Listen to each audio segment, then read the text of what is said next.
general law enforcement agency, and advocacy groups. Hi everyone. 4 years after the events of Iraqi, 210 stops. Since the war began, 3,192 U.S. troops have been killed, more than 24,000 wounded, at least 50,000 Iraqi civilians have died. It's war. Hey guys, it's your man Stryker here with another powerful episode of War. We're all recovering. I'm your host. I'm here with my brother, my co-host, Summertime. What's up, Summertime? Let's go. What's going on? How y'all feeling? Hey, today we feeling good. Today's gonna be an excellent episode, a powerful one. Today we got a story that embodies strength, survival, and transformation. Our guests, Hector and Ambrosia, are a living testimony to what it means to rise from pain and still find purpose. Yes, sir. Yo, this one's gonna hit deep. From surviving trauma to rebuilding love and relationships. This is a journey that shows no matter what life throws your way, you can still stay sturdy. Yes. So let's get into it. Welcome, guys. How you guys doing? Doing okay, boss. How you been? I'm doing pretty good there, Hector. Ambrosia, how are you doing today? Doing good. Doing good right now. Okay. Well, let's get into it, shall we? Hector, I want to start at the beginning. Your story doesn't just start in the Navy. It starts way before that. You talked about being sold as a child in Mexico, rescued at the border, then adopted into a home that became abusive. Can you walk us through what those early years were like and how that shaped the way you saw the world growing up? That is true. My birth mother and father decided I was worth more being sold than I was to be an extra mouth in their household, I believe. I don't know. I never got to ask them, obviously. The first thing I remember of that whole situation was me and a bunch of other kids crying inside of what felt like a shed. It had a dirt floor. It was all dark. And then light came in and we saw people in uniforms, and they grabbed us all up and they took us into Nogales Station, and about 2 weeks later I was with the family. But that all just felt like a blur. I was only two and a half, so like I said, I remember the dirt floor, I remember the crying, I remember the light coming in the room. I don't remember much after that. The family that adopted me, unfortunately, did it for the purpose of money. They just wanted that monthly paycheck. They didn't really care about me in any other way other than being a punching bag and a person that they could just abuse because, at least I had a roof over my head according to them, and that they saved my life. They like to remind me a lot that they saved my life while they made my life hell the entire time I was there. So, when I was like 5 years old, I remember this part clearly because it was something that we talked about in Aspire's. Someone was in the bathroom. There was only one bathroom in the house. I really needed to go number 2, and I could not hold it. And because I couldn't hold it, I got stripped naked, dragged outside in the winter in Arizona, hosed off, and then said, "You want to behave?" Then was told, "If you want to behave like a dog, you're going to stay out here like a dog." They left me naked, freezing, out on the porch and locked all the doors. Wouldn't let me back in. So just imagine that from there, it only got worse. Obviously, sexual abuse started on me when I was about 10, lasted till I was about 12 and a half. I wasn't able to escape it until I was able to join sports and things like that in school so I wouldn't have to go to the places where I was being abused. And it didn't matter who I told. I told the adults. I told them what was happening. They didn't care. Either they didn't care or they chose to believe the other adults who were lying to them. So through all that, my dad is, the father was full-blown alcoholic. Mom was a gambling addict. That's how I ended up in houses that abused me.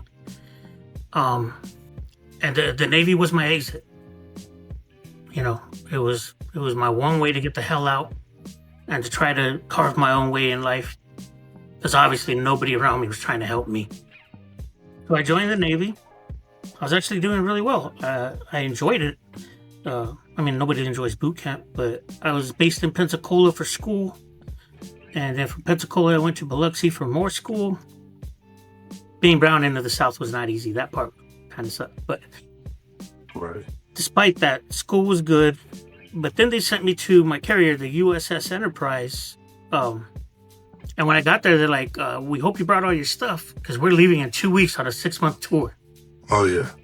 So I got there just in time for the debt. And I managed to get all my stuff in time.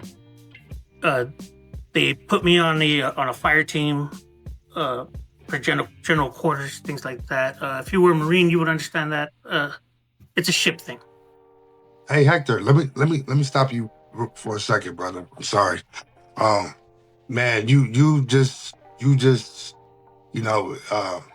reliving some of that trauma you went through as a kid. I mean, nobody should have to go through that, man. I don't know why I rushed through it. No, you're good, bro. I just want to back up a little bit. Yeah, man. So like, I feel for you, bro. Like, I mean, I couldn't even imagine myself or my kids having to go through something like that, like even close to anything that is being sold as a child. Like, I mean, man. Yeah, that kind of makes me angry because I got kids and grandkids. So, did you feel like you even had a chance to be a kid, or were you Oh, just, no, I was like trying to survive? in survival mode from the get. Right. There was no childhood. Yeah. I had little glimpses of childhood, Yeah. and they got immediately ruined by the fact that I lived in the house that I lived in. Wow.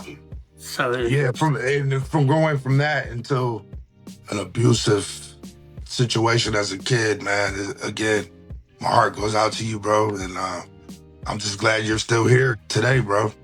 Right. So, yeah. And please, Hector, take your time, man. Take your time if you need, a breather. Please take a breath and everything. We don't have to rush through this because I did not expect, this at all. Like, I'm in shock right now. Like my brother Summertime said, no kid should have to endure what you went through, and when you think about that time now, what do you think kept you going back then? honestly, there's times where I don't know why. I've told my wife this. I don't know why. There was a moment when I was 14 where I was just done. I was just done to being abused. I was done. I was tired. And I just felt like if this is just going to be my life, then fuck, I don't want to be here. So that was the one and only time I did try to take myself out. I didn't get taken to a hospital. I didn't get taken anywhere. They just covered up my wounds and told me to get over it. Yeah. They weren't the reason. Right. And that's obviously when I woke up and I knew that I was still on Earth, I didn't know if I was just being punished more. Or if maybe there was just a better reason. And that was when I made the conscious decision to get the fuck out of there, however I could.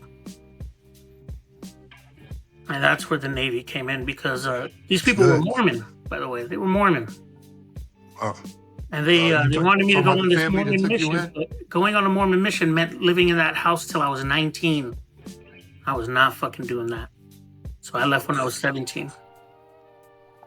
Well, speaking of, you spoke about the Navy just now, so let's fast forward to 1996.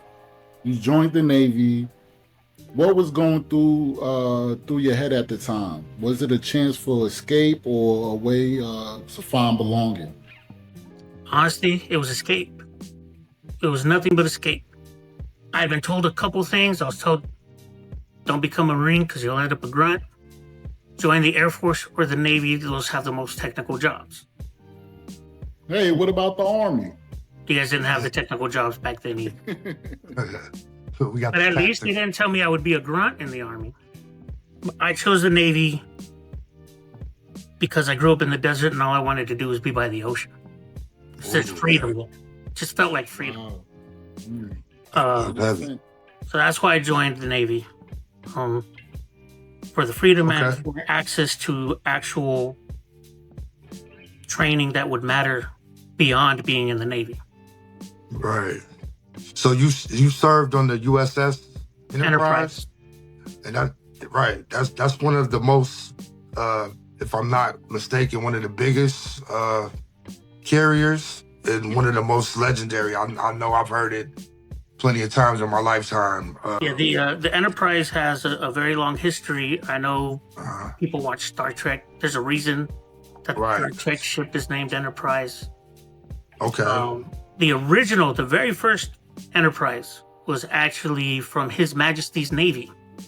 It was an HMS, and our Navy, our Marines at the time, during the war between us, went and pirated that ship, and then used it to sink a bunch of their Navy's ships. Are you talking about Britain? Yeah. Okay. So the original one was a wooden ship. Who was His Majesty at the time? Who was that? Huh? Who was His Majesty? Who was that? King Henry or King George? I think. I don't remember. King George. Yeah, I think. Pretty sure it was King George. Yeah. But okay. Point being, that's where the first Enterprise came from. We stole it. Okay. Okay. So and from there, every Enterprise, every next first class of a ship. So the very first aircraft carrier, non-nuclear, was the Enterprise. The first nuclear carrier was the Enterprise. And one of these newest ships is supposed to also be called the Enterprise, but I think they changed their mind. Point being, like, it has its own history. And in each one of those carriers, each one of those ships, the whole plaques are in there from all the past ones. Right. And it's the only ship that ever did that. So it did have a lot of really cool history. So you mean like the original outline is still there and they just built onto it? No, the whole plaque is the name. All plaque. Oh, okay. It's a big metal brass piece. And so they took it off the original ship, put it on the newer one along with its new one. And then they took those and put it on the next one. And the one I was on was the fourth Enterprise. So there were 4 plaques there. Right. Okay. So was it just originally a large carrier before, and now is it a destroyer now, or? Oh, the newest ship will also be the newest Enterprise will also be a carrier. Okay. Well, I was confused because you said you guys upgraded to nuclear. Well, because there was an Enterprise that was non-nuclear. It still had the ramp. Okay. And then the very first nuclear-powered carrier was the Enterprise. Let me chime in for a minute, because I've heard about the Enterprise, and that's huge, man. That's serious responsibility. You're dealing with high-tech equipment, entire air wings depending on you. What kind of pressure comes with that, and what did it teach you about yourself? Well, I already knew I was a survivor, right? Because I made it there. But being on a ship and having to get along with people was a chore. Because we all come from different places, right? And you're right. I worked in an area called calibration. I worked in the Cal Lab. So I had to deal with the air wing. I had to deal with engineering. I had to deal with the flight deck.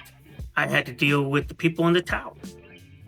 Because we took care of all of their equipment, all of it, from jet engines down in engineering to all their gauges, the radar systems in the tower. All that stuff was our responsibility. So, yeah. So they couldn't run without you. It wasn't easy. It was hard work. Right. And this ship is still in commission? No. I got decommissioned back in 2016. Oh, okay. Okay. So then came that moment, the crash. 6 officers lost their lives. You had to be part of the recovery and cleanup. Can you take us there, Hector? And what was that like, and how did it change you? Well, it taught me a different reality. I mean, I grew up in a place where gunshots were normal. People were getting murdered over drugs. You know, gangs were a big thing back then. And we were a border town, so we had a lot of it. And I managed to escape all that. Like, the whole point of joining the Navy was to escape things like that. But so I'm 2 weeks in to our debt. You know, we're not even in the Gulf yet. We're still in the Atlantic Ocean. We haven't even gotten to the Med. But we were running night ops, you know, practice, basically, for whatever mission we were going to do once we got into the Gulf. And somebody made one mistake. They forgot to get a plane off the landing strip, because the landing strip and the launching strip are the same. It's a carrier. There isn't a separation. They land and take off from the same exact spot. So somebody left what's called a cod. It's usually what carries your mail and stuff like that. And 4 officers were still sitting there in the cockpit when a jet came in, and they didn't move it out in time. The 2 pilots of the jet jettisoned themselves out of the jet. The jet went into the back of the other aircraft. That's the crash that I heard. It shook the whole ship. And then they started screaming general quarters, and I had just figured out where my general quarters was, and it was on that flight deck. So I had to dress out and run up onto that flight deck, and when I got out there, it just looked like hell had broken loose. People running everywhere, yanking hoses, guy grabbing a machine to push the aircraft off the ship, but they wanted us to go into the cod and get as much of the already dead officers out as we could so that they could get buried at sea. And I was part of that. So I was in there fighting fire while trying to pull bodies out. Most of them were cut in half because of the way they got hit. Right. So you didn't even get a chance to like process that. You just had to really react, you know, all hands on deck, as they say, you know. It was just, there was no, in that moment, you know, all I could do is use my training and listen to whatever the hell they told me, but it was a nightmare. Yeah, just react, man. And then, so we cleaned up, we threw the aircraft overboard, we picked up the 2 officers who died ejecting from the aircraft. We grabbed them from the ocean. And 3 days later, we did a burial at sea. And then after that, honestly, it was just like nothing ever fucking happened. And that bothered me to no end. Like, did you not just see that we were cleaning up blood and guts off of the fucking carrier? Right. And they offered nothing. No help. Right. No. I just had to keep dreaming about it every fucking night. Right. And there was nothing. A chaplain came by one time and said, "Are you okay?" And your answer is supposed to be yes, no matter what. You guys know that. Yeah, so I just said, "Yeah, I'm fine, I guess. I've been on this ship 2 weeks. I had to clean up bodies, but that's cool. Whatever." Right? Yeah, you don't really get to, you don't, and no matter, you could train for that. You could train for that, you know, over and over, man, but you can't ever be prepared until, you know, something like that really happens. And then you don't even get to, you know, process it or think about it until it you know, it starts affecting you on its own. Because, I mean, yeah, me and Stryker, man, we've been through the same type situations, bro. Where all we could do was react. Couldn't really, you know, just stay in that, and then, you know, embody what's going on and think about everything. You don't have time for that, you know? So, yeah, kudos, bro. How you doing back there, Ambrosia? Hanging in there. Taking it a lot. Thank you for being here. Thank you for Yes, having ma'am. So Hector, you mentioned putting body part. I hate to keep going back, but I'm trying to get insight, and I know the folks back home would like to get a lot of insight. You mentioned putting body parts in a bag for the burial at sea. That's heavy. I'm just visualizing it, right? And so how do you carry something like that back to shore and still find a way to keep serving? Well, I was still under my contract. It's not like I could escape if I wanted to. But what ended up happening is up to this point in my life, I had never drank. I had never taken one sip of alcohol because I had that alcoholic father who beat the shit out of me all the time. And I was just like, I don't want to be that guy. And I just assumed that that's what alcohol did to everybody. They just turned them into monsters. Right. Whether it was true or not, that was my perspective.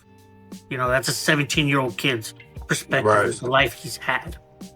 Yeah. So I chose not to. I chose not to do drugs. I chose not to join gangs. I chose not to drink. But it just happened to be my birthday, and we were in the sandbox. You guys know what that is? Maybe you don't. Of course. Okay.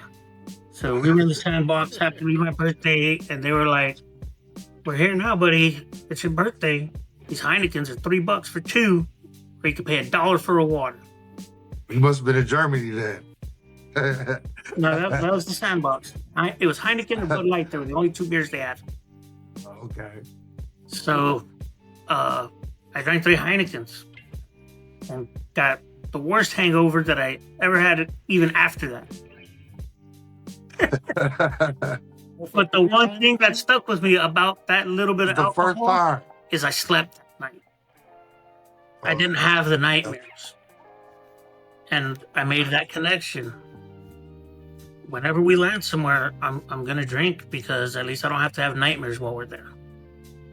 Right. So that turned into a person who would do binge drinking, right? I go months without a drink, but then I'll go a month without not drinking. Right. Right. Can I ask something real quick? How after that accident, how long was your deployment after that? Before you It was still a 6-month deployment, and that was just 2 weeks in. Oh wow. So yeah. Okay. So Hector, you served. You're decorated, man. You served in both active duty and reserve, Operation Iraqi Freedom, Afghanistan, right? But Yes. when it was time to hang up the uniform, what was that transition like for you? Again, it was a moment that felt like freedom. The way it kind of went down, though, was strange. I had met my first wife. We got married in the year 2000. I got out July of 2001 originally from active duty. And then 6 weeks later, 9/11 happened. I was on my way to my brand new, at the time, meant a lot, $40,000 a year job. Everything I had worked for on the carrier paid off. I got a good job in LA, right? 6 weeks in, Right. driving to work, that happens as soon as I got to work. As I was hearing about it, I was like, and this might sound kind of horrible, I was obviously very upset at what happened, but I was also like, fuck. Because I'd only been out 6 weeks. I knew they were going to recall me. And so, yeah, they forced me into the active reserve and made me report between Christmas and New Year's. Wow. And then they kept me until July of 2006. So you were active guard reserve for the Navy, Yeah, pretty for much? 5 years. Oh wow. But that wasn't by choice. The first contract I chose that time. I was supposed to be enjoying life. I was supposed to be this newlywed man having all this other stuff. And I found a family that genuinely cared about me. And Right. So it's Dude, they kinda were like, amazing people. They were probably one of the reasons that I'm still around today. Because they definitely that's saved kinda my like life on more than one occasion. it's kind of like a stop loss or stop movement. They call it stop loss. Yeah, Right. Okay. I had just gotten off a ship that there's only one of. I had the talent for that ship, So they needed so the country I needed. was the easiest guy to just bring back in instead of having to train another guy for a year. You know, it makes sense logistically. It just fucking sucked for me. Yeah, and that's I know that was hard because you were just, getting out, and then, like you say, you just landed your dream job, getting into your routine of how life's gonna be. Yeah, I had my one bedroom apartment. The bachelor pad. No, it was me and my Oh. wife. It's me and my wife. Oh yeah. Excuse me. Let's speaking of that, let's go back. Let's go to you facing another kind of trauma, losing your wife to cancer. Can you share what that period was like for you mentally and spiritually and emotionally? The one 'Cause you were thing you were in the service still, correct? I'm sorry. When she passed. when No, your no, wife passed. she got cancer when I find well after I got out. Okay. She passed away 2014, January of 2014. Gotcha. She was diagnosed in March of 2013. So she lasted 9 months from her diagnosis to when she passed. It's quick. It's quick, bro. Wow. What she was for me, she was the only person who knew my whole story and believed it.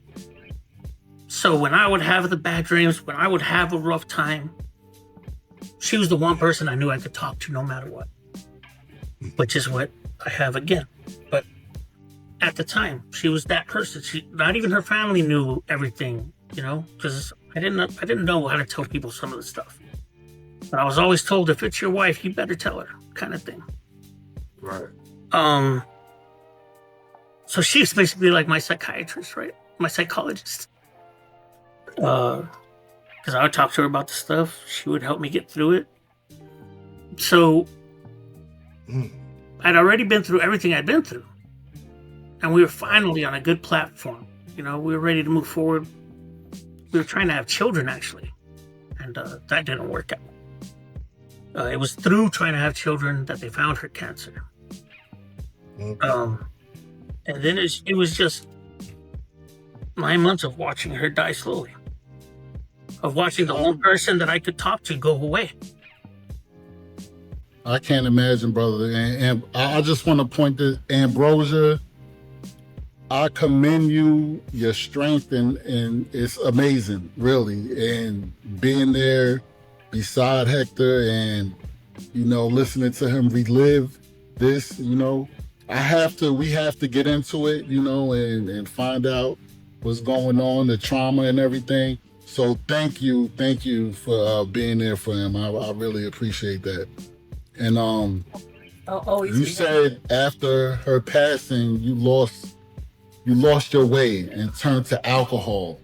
I lost my way, period. I lost my way, period, because the one thing that was stopping me from going crazy, God just took away from me. Right. In that moment, I didn't want to kill myself, but God damn it, I sure as fuck didn't want to think about anything. So what finally made you decide I can't live like this anymore? With the alcohol abuse and, Right. Hold on. Because, you like I said, you had already transitioned, and, for most vets, when they get out, that's like a real rough period as well, to try to find, your focus again, and, a routine again, a job again, and just a way of life again. Because as we all know, being in the military, it's a whole way of life. It's a different type of camaraderie and brotherhood, if you will. Yeah, man. You went through that, and then your routine down, and your dreams were your life was looking good, and then boom, so yeah. I felt betrayed. I felt betrayed by this world. I felt betrayed by God. Yeah. And so I said, fuck it. You know, I just started drinking heavily. That's crazy you say that, man, because I felt that same way. I never said that before, but I felt this same way. And you, like you're speaking it for me. I've never said that. I never shared that with anybody. But I felt betrayed by God. I was actually scared to say that out loud, you know? Yeah. Your feelings are your feelings, man. I felt betrayed. I was fucking angry. And I didn't want to be angry at him, but fuck, look at the life he handed me. Look at how many things he's forced me to survive. So then you met Ambrosia, your new beautiful wife, lovely wife here. It was about 3 years, but I spent 2.5 years in a deep, dark place. Yeah, how did she help you come out of that, bro? Out of that darkness? But again, What did you see in her? my first wife's family was also a big part of that because they are my mom and dad. They are my brothers and sisters. They're not. They still are. Yeah, that's they walked me down great. the aisle when we got married. Oh wow, Man, They are her that's in-laws. beautiful, bro. My son is their grandson. It doesn't belong to Wow. nobody else. That's amazing. So they are my family. So that's why I don't really call them in-laws. I call them mom. I call them dad. I call them sister. Yeah, I call them my nephews and nieces. You know, Right. they've been through everything since I was 20 years old. I'm 47. that's beautiful. That's beautiful to have that, bro. Well, that's what saved me. You see, is Shouts out to them, bro. I found a family that actually gave a fuck about. Right. And you'll have to excuse the cussing. I wasn't a native. Curse, man, curse, let it out. We veterans. Hey, you're a sailor. You're a sailor, so you know. I'm trying everything in my power not to curse. I'm doing Trust me, this is me holding back. Hey, you talking like a sailor, bro. You know, it's all good. But all right, let's bring Ambrosia in. I want to bring you in here for a minute, Ambrosia. What was it like stepping into Hector's world at that point in his life? And how did you both navigate those early challenges together? Well, first, it wasn't what I thought. Like, he hid it well. He hid the drinking and the issues pretty well. I did think it was a little odd at first when I did talk about the family and I thought, well, that is kind of weird, to have him be so like integrating with that family even after she had passed. But that's what kind of sold it for me, because I figured if he wasn't a good guy, this family would have every reason to push them out now. But they didn't. They have him, still there as a family member. So that's what sold me on Hector. They lost friends keeping me around, believe it or not. Right. That let you know he was a genuine guy. Genuinely good-hearted person. Right. Because if he didn't have the good heart, they would have no reason to keep him there. So that's what sold me on him, was basically the family. They are amazing people. I am very blessed and happy that they're in our lives, because they are that type of people.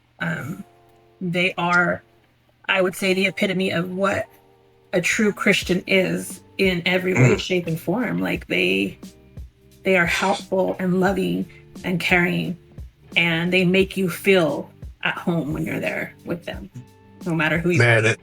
And that's beautiful that you all, even you and Ambrosia, you all can blend together, even after all of that, Isn't that amazing?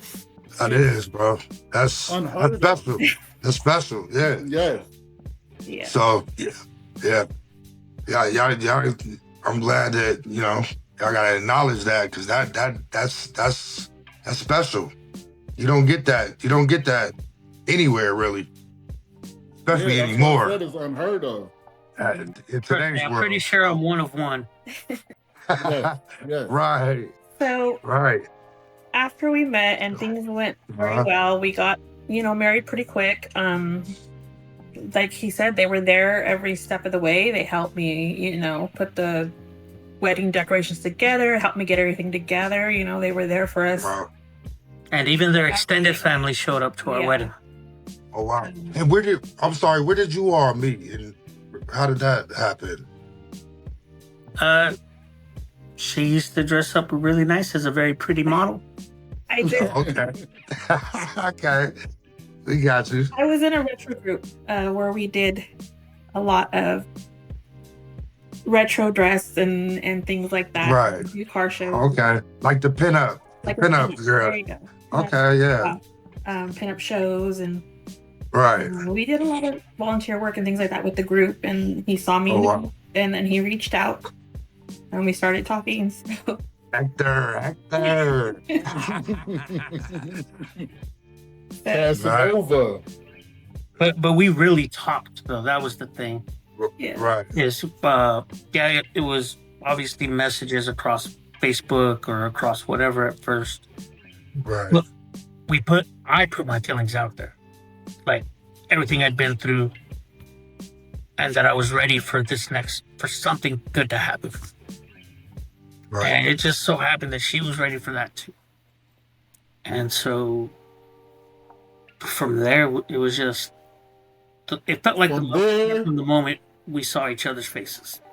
yes, and from there came your beautiful, beautiful neurodivergent son. Yes. Tell us all about him and how parenthood, has changed the way you both look at life and love. I have an autistic son as well, Hector knows. And I've met him. He's wonderful. yes, thank you. So tell us all about your bundle of joy. Okay, first I got to tell one story about that. During those 2.5 years where I was really struggling, I had one very vivid dream of me having a son. And that son's name had to be Jedrick. I don't know why. It was just what I was told in the dream. And then about 1.5 years later, she comes into the picture. Like I said, me and my first wife, we were trying to have a kid when all this happened. And we're older people at the time already, so we weren't really thinking about a kid happening. Look how Ambrosia looked at you. She was ready to travel the world. She was ready to go everywhere but raise a child. But things happen. She got pregnant. Right. And the funny part, okay, so the story was, like I said, I was told in that dream it was going to be a boy. His name had to be Jedrick. She gets pregnant. She goes, it's going to be a girl. I don't care what you say. It's going to be a girl. And I go, you don't understand. I'm so sure. I was already told. Yeah, I was like, you don't understand. Like, if God is real, it's a boy, and his name's Jedrick. And so when it turned out to be a boy, she was just like, she was a little sad because she wanted her little princess. But our son is a blessing since the beginning, because I was told I would. She was also told she would never have kids because she had cancer in her 20s. Nah. Oh my goodness. Our son is a little miracle. That was my story. That's my story. My wife was told the same thing, that she couldn't have. And we tried to do the fertilization things and everything, and then we just gave up. And then, then after like a few months or so, after the treatments and everything, and they said they couldn't help her, she ended up getting pregnant. We weren't trying at all. She made the mistake of wearing the wrong apron one night. Do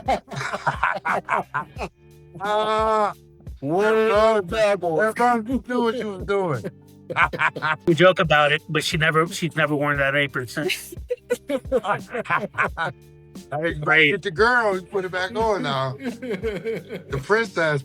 But no, from the moment I found out she was pregnant, and I already knew that it was going to be a boy, I was like, okay, this is maybe this is maybe where God's making that turn on me. Maybe he's finally trying to give me something for everything he already fucked up. And so at that point, I still drank. She knew I drank, but I really did try to stop.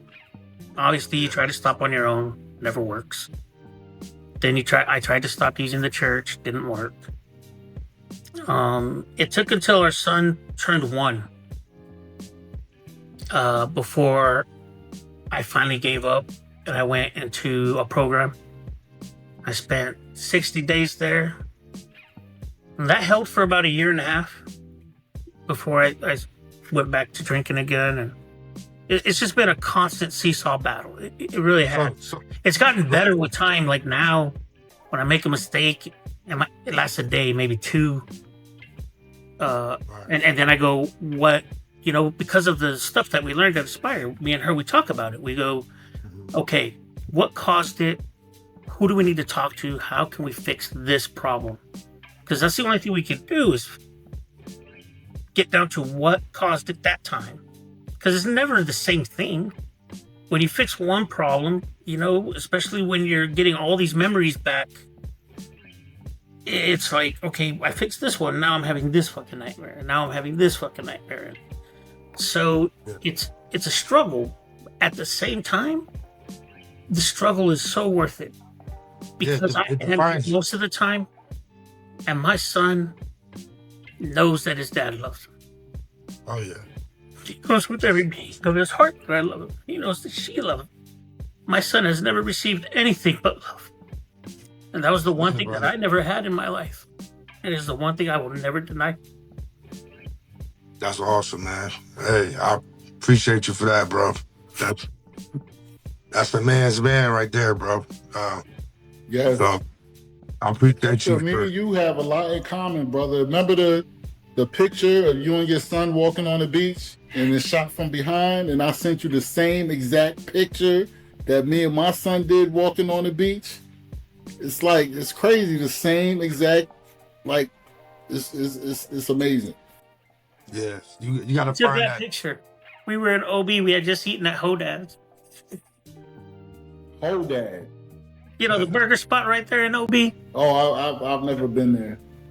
Oh. So Ambrosia, I'm sorry, Hector. No, please speak to her. So yeah, like I'm not sure if you and Hector, you guys used to indulge in drinking together, or or he just had the problem, but with trying to shut things off and resorting to drinking. How was that dealing with his issues? Could you see it, or did you notice the difference in him? And how was that experience? I had no clue.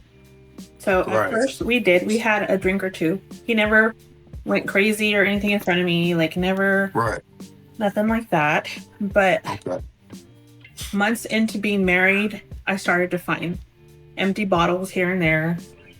The bottles I got gifted as birthday gifts and things like that, I noticed were empty or filled with water. And I was just like, what's going on? So we had a talk. And that's when I found I've been there. Yeah, I've been there, brother. I know. Yeah. That's when we found out. Mm-hmm. So after that, I stopped drinking, in front of him, around him, like that, just because I felt like, it just wasn't right for me to do that at the time. And then later on, when he started feeling better, or, getting treatment and doing things, he would tell me, like, it's okay if you have a drink, like, it's not a big thing, like, I'll be okay. And so, like, on a special occasion, on my birthday, or we went out to dinner or whatever, I would grab one drink. But then I noticed that pushed him into a binge, because I felt like maybe he saw it, and then a day or two after that, he's drinking. And I'm like, okay. So I'm like, you know what? It's not a big deal to me. I'm not, a big drinker or any of that. So I just didn't do it no more in front of him or around him. That's awesome. That's awesome. Yeah. And so, but yeah, it took me a minute to figure it out. It wasn't something that I noticed right off the bat or anything like that. You know, one He thing hid about it well. alcoholics, we're all good at hiding it for a while. Yes, he hid it very well. Yeah, but it always comes to the light. It always comes to the light. It always. My wife Either- used to catch me falling out of the car. I used to have this thing where I would drink and just drive. Just something compelled me to just get in the car and drive. My wife used to catch me on the camera, the house camera, you know, and I'm thinking all the way home, I'm gonna get sturdy, I'm gonna stand up, I'm gonna be all right. You know, she's not gonna know. I get out the car and just fall on the ground and crawl up to the house, and she'll show me the video footage days later. She wouldn't say nothing right then and there, but she would find bottles and stuff hidden under the mattress and the drawers and empty bottles and stuff. It was just bad. So I know your feeling, Ambrosia. Trust me. Yeah. Right. Like I've been there myself. So. Yeah, it got to a point where I became a very good investigator. Yeah. It's not Hector. Yeah. She knows where the bodies are buried, so. Figured. Right. He tried everything, but I always one-upped it, usually. Yeah, the women are always the smarter ones. Always. It got to a point where he didn't even need to, he could just talk to me and I can tell. Yeah. I can tell. And so I'm just like, you know, something's off. What's going on? And most of the time it was him saying nothing. But then, okay, that was my cue. I had to start investigating. And then I'd find out. And he would be like, okay, so yeah, I slipped. And so I just hope one day we get to the point where before it happens, he can say something, you know? Right. That's my goal, I guess, at this point. Believe it or not, I mean, too, because at no point when I slip up or anything, do I feel good about it. Right. It's just whatever's bothering me in that moment is stronger than whatever trouble I might get in after. Well, you have a good support system, you know, you have a support network, so reach out to your support network and, you know. And we all recover. And sometimes I do. Sometimes I do. Sometimes I get through those moments. We all recover every day, bro. It's a challenge. Yeah. Was it about 5 weeks ago now? 5 weeks ago I had a slip, you know? Mm-hmm. And you didn't call me? I talked to a lot of people after the slip. You didn't call me? Well, we're not gonna go there right now. We'll talk about that another time, Mr. Mitchell. For now, I want to ask you something. You face almost every kind of pain a person can face. Right. Yet you're still standing, you know, still loving, you know, serving in your own little ways and everything. What does healing look like for you today?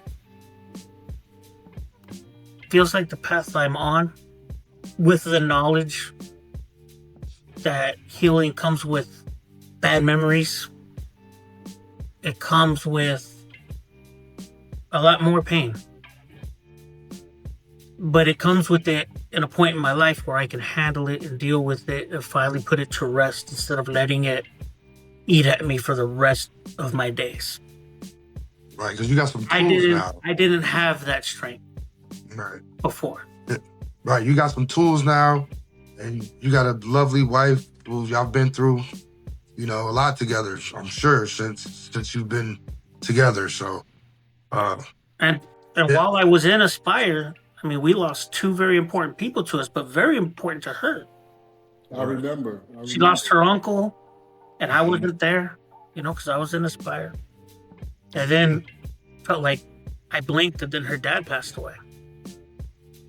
And that just, the whole time I just felt like I wanted to just leave Aspire and just be with her, to help her through it. But I remember. But I wasn't ready to do any of that. So, you know, Aspire was nice enough that they let me go to the funerals. You know, they allowed me to get there, go to the funerals, come back. Obviously tested on my way out, I'm on my way back. So did you get while you were there or before you were there? Did you have any legal issues or anything like that? I got one DUI in 2013. Okay. And that DUI came about because that was the day that I drove all the way to LA with all of my wife's paperwork. I was trying to get her into a experimental program, you know, and the doctor told me, it was like, do you not understand? She's too far gone. I can't help her. Just get ready for her funeral. Oh yeah. And that was devastating to me. And yeah, I drank all the way back from LA to Oceanside, and I got stopped right before that checkpoint. Okay. And it's good that they stopped me, because I blew a .24. That had no business being behind the wheel of any car. Wow. Yeah, man. So that probably saved somebody else's life. Because I really wasn't paying attention. Go ahead. For the folks out there that don't know what Aspire is a veteran-ran PTSD program here in San Diego that Hector and I was in together, and it's an amazing program. It tells you how to, it shows you how to confront, your PTSD. It gives you the tools and everything, and it's just a wonderful program. It stood me back up, and They feed you good too. Yeah, they feed you really good, really good. So, if any veterans out there dealing with, severe PTSD issues, don't know why, I would suggest you look into a PTSD program. And it doesn't matter if it was childhood trauma or trauma you got while you were in. They help you at least. Right. They give you a pathway. Right. Okay. They go, okay, this is how we can deal with this, and then you could take that and put it on the next trauma, and then take that, put it on the next trauma. Because it's a good roadmap. Now, are you going to be perfect? You're the only part that is you're the variable. Yeah, you gotta want to do it. Yeah. Right. So Hector, so looking back on your life as from now, looking back on that 2-year-old boy that went through all that trauma back in with your original parents, what would you tell that little boy today? Like, because you didn't have that role model. So Yeah, what would you tell yourself right now? What would you tell that 2-year-old boy? Everything I tell my son right now. And all the things that I wished somebody had told me then. That's right. And that's what I do. That's right, bro. I didn't get it when I needed it. I survived, but nobody likes the idea of just surviving. Yeah. The whole point of this time is to thrive, or at least help somebody thrive. So my whole job now is to make sure my son finds a way to thrive on this earth. And I tell my wife constantly, I said, when he gets old enough and he starts to remember things, I just want to know that none of those memories are trauma that I caused him. I understand that the world's going to fuck with him because it's the world. But I want him to know that his family never did that. Right. That he knows that he should never do that to someone else. Do you get what I'm saying? I'm breaking a chain so that he can follow a better path. Yes. Yes. Say it again, brother. Say it again. Hector, man, I feel you deep. Because that's my goal. I just want my son to be independent, man. That's it. That's just my dream. It's for him to grow up to be independent and to know that, his dad loved him, and I'm doing everything in my power, man, just to give him that chance, Like night and day, man. I understand, man. I understand completely how y'all feel. Yeah, I appreciate both of y'all, man. I mean, y'all people like you, Hector, and James, y'all keep me going, because we all been through a lot, man. But y'all yeah, I've been through some stuff with, you know, that I mean, I got family members that are autistic, and I help with the, you know, the less fortunate, you know, here and there, because I do got a heart for things like that, and you know, I was taught, you know, you don't make fun of that, you don't let nobody. Like, I was the kid that, you know, the fat kid that was getting bullied. I stood up for him. You know what I'm saying? So, like I said, man. I got bullied at school because I didn't know English. Right. And you know, this is powerful because it shows everyone, you know, no matter what you've been through, and no matter, you know, how many times you get hit with, you know, something out of left field, man, you can still come through that, you know. And so let me say that I appreciate all three of y'all. There's this one thing that I don't know where it came from. I don't know why I have it, but I always had, even with everybody doing everything they did to me, I somehow kept a moral compass. I still knew what was right and what was wrong, even when I was forced to do wrong things. I'm with God. And it is that thing that drove me to find a way to get better, to find a way to be better. Because my wife deserves a husband who's there for her. Yes. She's been there for me every step of this struggle.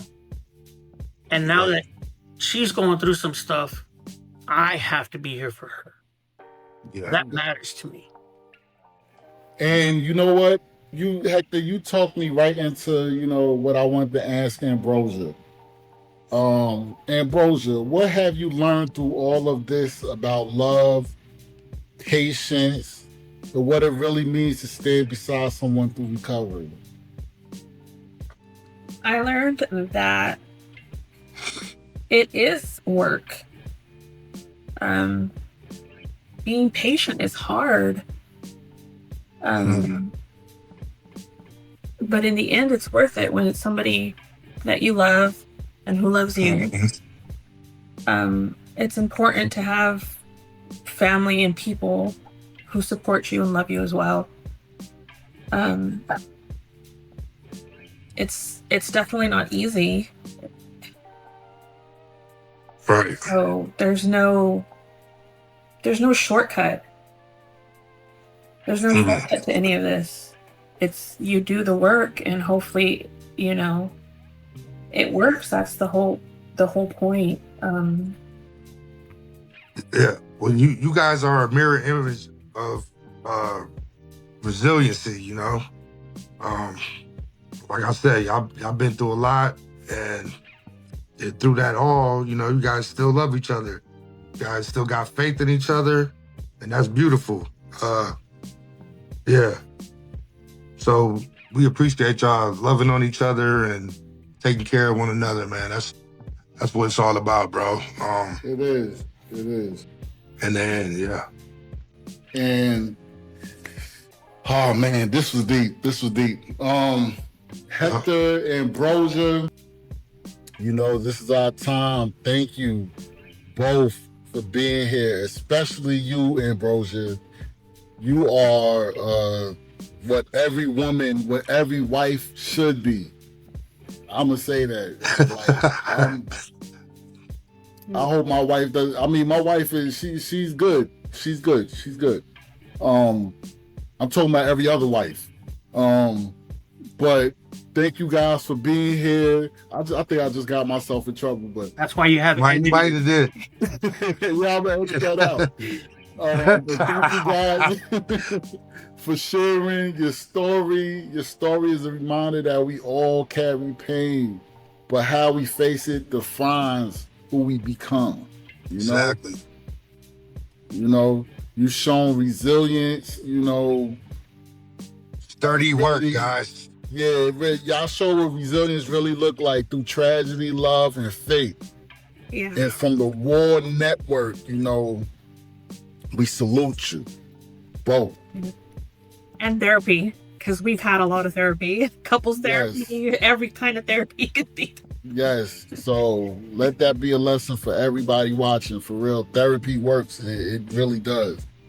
So don't be ashamed to seek it if you need it. And to everyone listening, remember, whatever battle you're fighting, you're not alone. You know, stay sturdy, and we'll see you next time. Thank you guys. Thank you guys for everything, really. Yes. Thank you. Thank you for having us.